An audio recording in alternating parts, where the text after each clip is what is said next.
Dando sequência em nossas aulas sobre questões fundamentais sobre a nossa fé, como responder e como estarmos prontos para responder sobre a base da nossa fé. Na aula de hoje, eu gostaria de olhar para alguns aspectos sobre Jesus e questões relevantes que nós devemos estar preparados para responder. Entre os objetivos dessas aulas, inclusive já mencionado nas anteriores, está justamente de olharmos a necessidade e a importância de defendermos Jesus como nosso Deus e Redentor. Tem algumas questões que são relevantes nisso. Pense, por exemplo, sobre a historicidade de Jesus. Talvez um dos pontos mais importantes nisso. Se Jesus realmente existiu. Jesus foi um personagem de fato na história humana, alguém que tem evidências em termos históricos de que existiu, esteve de fato nesse mundo. A verdade é que, quando começamos a investigar mais sobre esse assunto, vamos perceber que existem muitas evidências sobre a existência de Jesus, sobre a vida de Jesus. Inclusive, a maioria dos historiadores que são sérios e honestos, mesmo os céticos, ateus até, reconhecem que as evidências a favor da vida de Jesus, da existência de Jesus, são bem fortes. Também pense sobre a morte e a ressurreição de Jesus. Ele de fato morreu e ressuscitou. A ressurreição é um dos pontos centrais da nossa fé.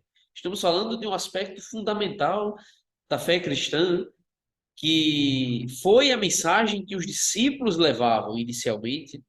O fato de que Jesus até morreu. Homens mataram aquele homem, mas ele, 3 dias depois, ressuscitou. E vivo está. Agora, nós temos evidências a favor disso, e a verdade é que temos também. Temos evidências, e, como já temos mencionado aqui, devemos utilizar de diversos recursos nisso. Temos evidências nas escrituras, evidências na história mesmo, na arqueologia, diversas áreas do conhecimento que nos concedem ferramentas valiosas para defender esses aspectos da nossa fé. Na aula de hoje, porém, eu gostaria de enfatizar especificamente o papel de Jesus como Deus, de olharmos para isso e de buscarmos alguns argumentos que nos ajudam a entender e comprovar mesmo Jesus como ele de fato se declarou que era, como Deus de fato. E também nisso, ajudar a combater algumas tendências atuais de diminuir a posição de Jesus, até de diminuir algumas afirmações de Jesus sobre a sua divindade. Diante disso, vamos analisar algumas abordagens que são comuns a respeito de Jesus, inclusive olhando para tendências de pessoas céticas mesmo. Primeira coisa nisso, pense como muitas pessoas tratam Jesus como um homem bom, um grande moralista, um exemplo de moral. Até pessoas que elogiam o ensino de Jesus, a maneira como Jesus falou sobre amor, falou sobre cuidar de pessoas oprimidas, como Jesus recebia pecadores, meretrizes, publicanos, pessoas excluídas da sociedade. Mas, embora as pessoas queiram exaltar os supostos feitos morais de Jesus, continuam querendo diminuir a sua divindade. Até tenho ouvido de pessoas que afirmam claramente que eu posso aceitar Jesus como um grande mestre moral, mas não como filho de Deus, não como o próprio Deus. E nisso, um problema muito sério de pessoas que querem diminuir essa posição de Jesus como Deus de fato. Também pessoas que tratam Jesus como um grande mestre, um homem sábio, talvez um filósofo de grande valor, mas que continuam querendo não aceitá-lo como o próprio Deus. De fato, para pessoas que buscam a sabedoria humana, a capacidade retórica, a eloquência, a capacidade de propor grandes argumentos, a sabedoria mesmo, por assim dizer, vão encontrar em Jesus alguém de fato impressionante. Pense nos discursos de Jesus, nos seus sermões, na maneira como Jesus respondeu a questionamentos que eram colocados diante dele. Jesus foi alguém de admirável, de notável sabedoria mesmo. Embora Jesus tenha utilizado de simplicidade no geral, no seu ensino, não é? Ele alcançou um nível de sabedoria que nenhum homem, nenhum grande filósofo humano chegou perto.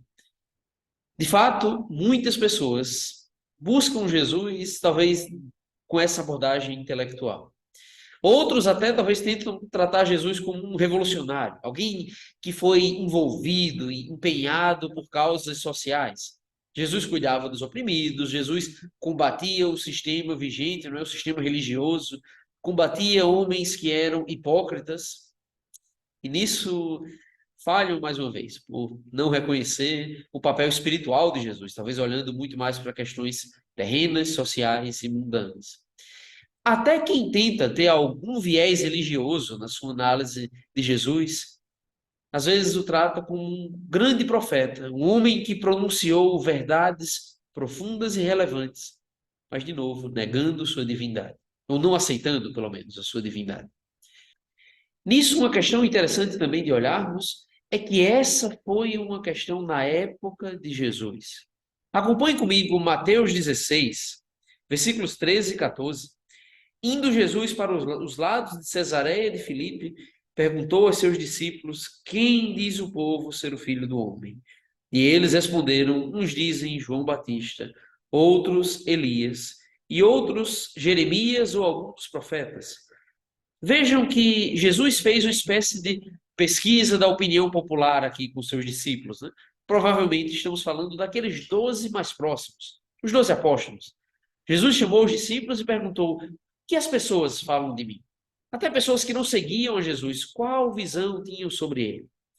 O que os discípulos responderam? Que as pessoas olhavam para Jesus como um grande profeta, comparavam ele com João Batista, com Jeremias, e nisso, essas comparações por si só não parecem tão ruins assim, não é? Eu acho que qualquer um de nós veríamos como um elogio sermos comparados a grandes profetas, homens santos como Elias e João Batista.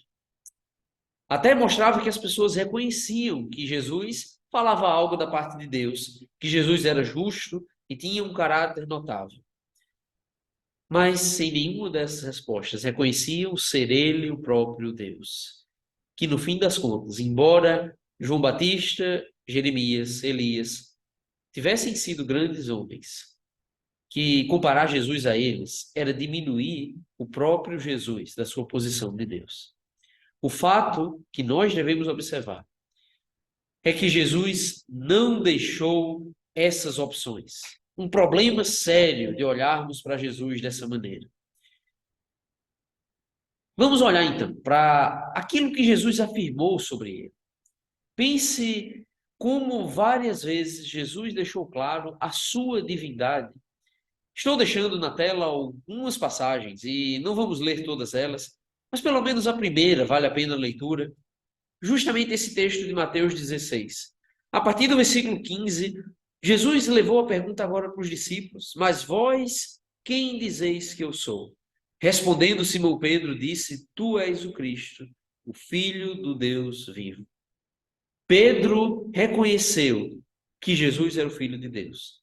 Agora, o que nos chama a atenção, se fôssemos ler a continuação do texto, é que Jesus concordou com Pedro.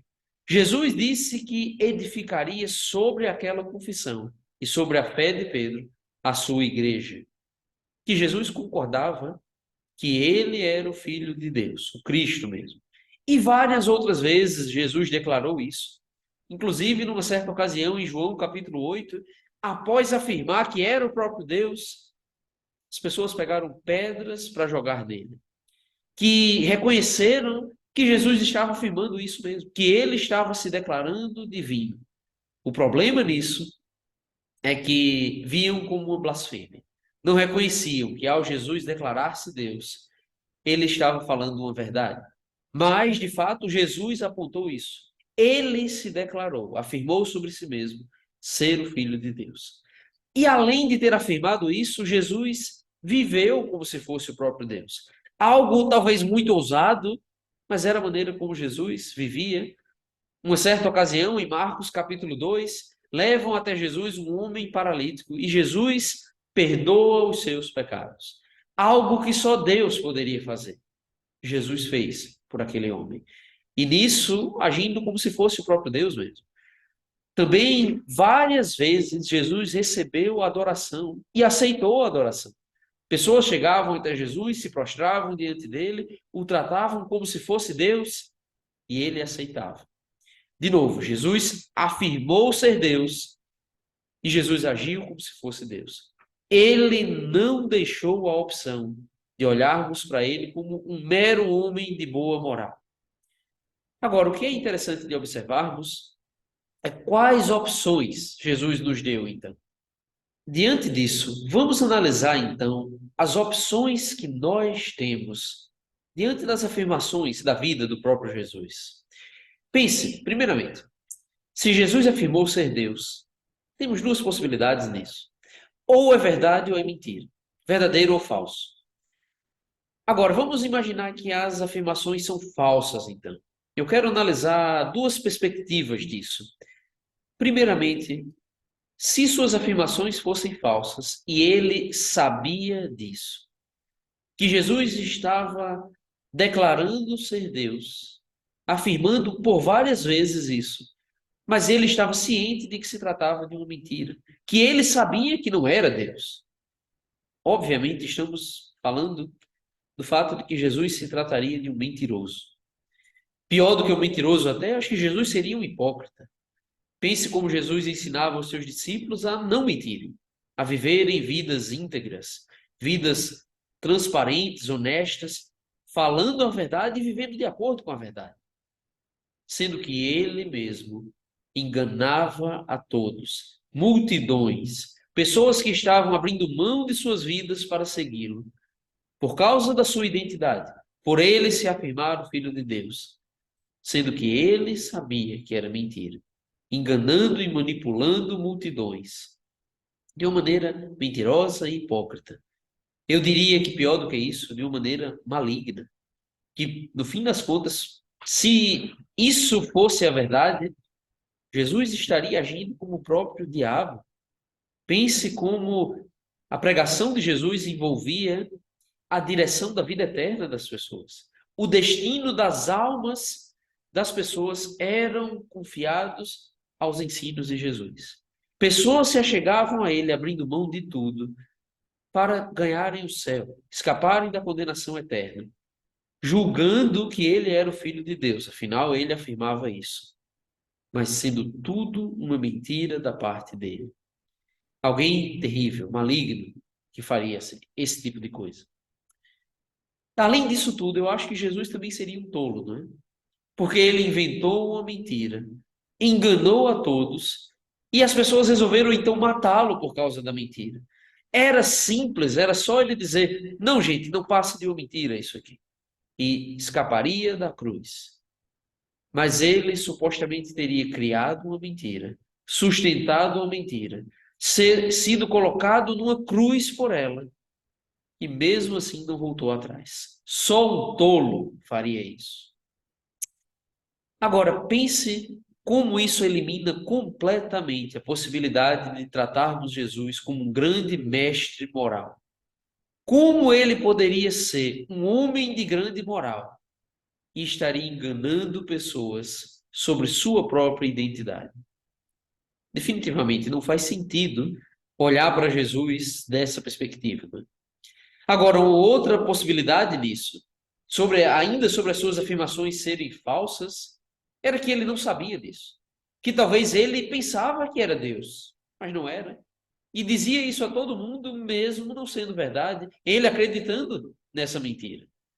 Sinceramente, se Jesus não sabia que as suas afirmações eram falsas, eu acho que ele não passava de um louco, de alguém que perdeu completamente a sanidade mental. Um lunático mesmo. Até pessoas pensaram isso de Jesus. Acompanhe comigo.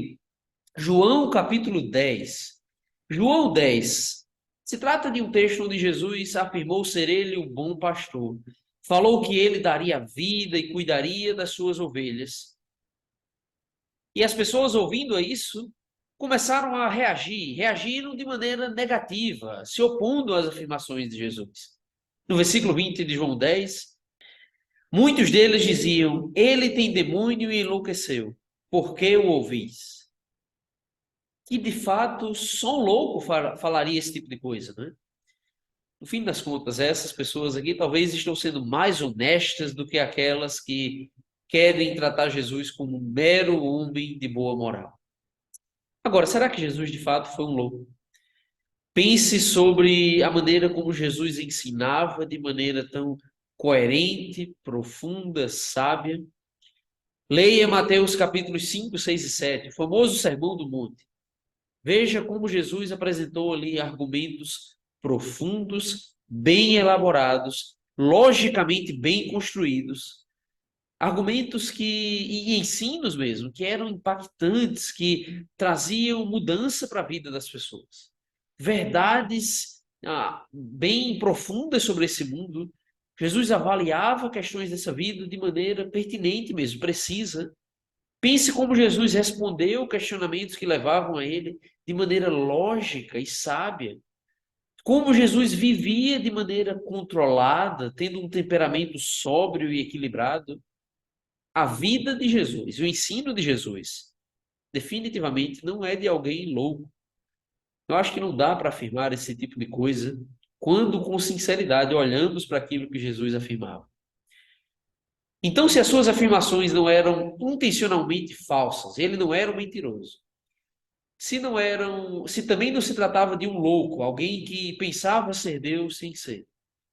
A única opção que nos resta é de considerar que suas afirmações eram verdadeiras e que ele era, de fato, o Filho de Deus. Eu quero reforçar esse ponto. Não é possível olhar para as afirmações de Jesus e até a maneira que ele vivia e afirmar que ele se tratava de apenas um bom mestre moral. Ele não nos deu essa opção. Devemos pensar, então, qual a opção verdadeira sobre Jesus? Qual a maneira correta de tratá-lo e de reconhecê-lo? Jesus afirmou ser o próprio Deus. E uma questão pertinente nisso, os relatos que nós temos, onde Jesus afirmou isso, são os evangelhos. Se trata do Novo Testamento, mas mais precisamente os 4 evangelhos: Mateus, Marcos, Lucas e João. Em aulas futuras, pretendemos abordar a questão da autenticidade, confiabilidade das Escrituras. Seria o Novo Testamento digno de confiança? Seria um documento autêntico, verídico?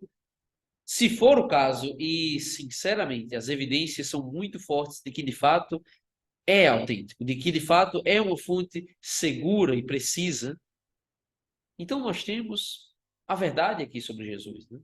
Que devemos confiar mesmo que ele era o Filho de Deus. Um outro aspecto disso, também mencionado nos Evangelhos, João capítulo 20, versículos 30 e 31. O apóstolo João explica o objetivo do seu evangelho, o objetivo daquele relato que ele escreveu. Na verdade, fez Jesus diante dos discípulos muitos outros sinais que não estão escritos neste livro.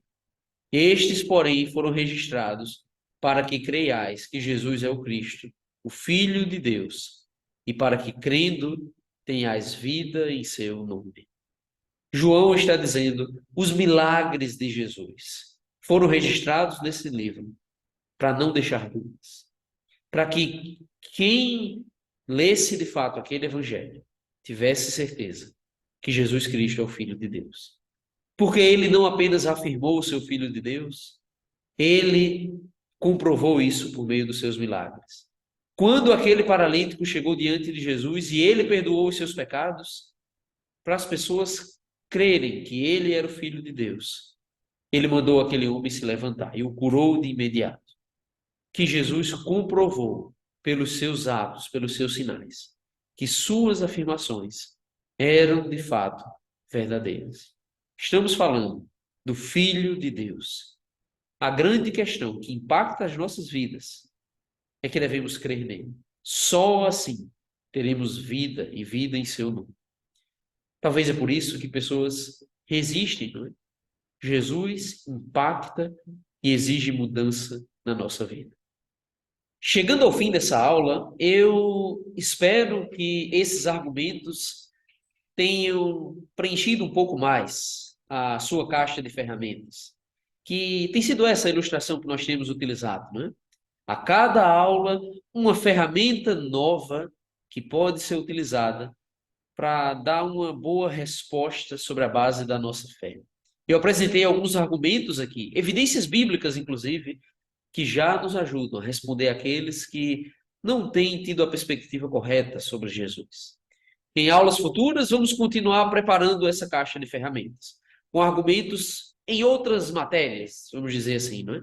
Na história, na arqueologia, na biologia, na geologia, na filosofia até, e ainda até em outras evidências bíblicas. Continuem conosco aqui, vamos continuar nos preparando para responder a todos sobre a base da nossa fé.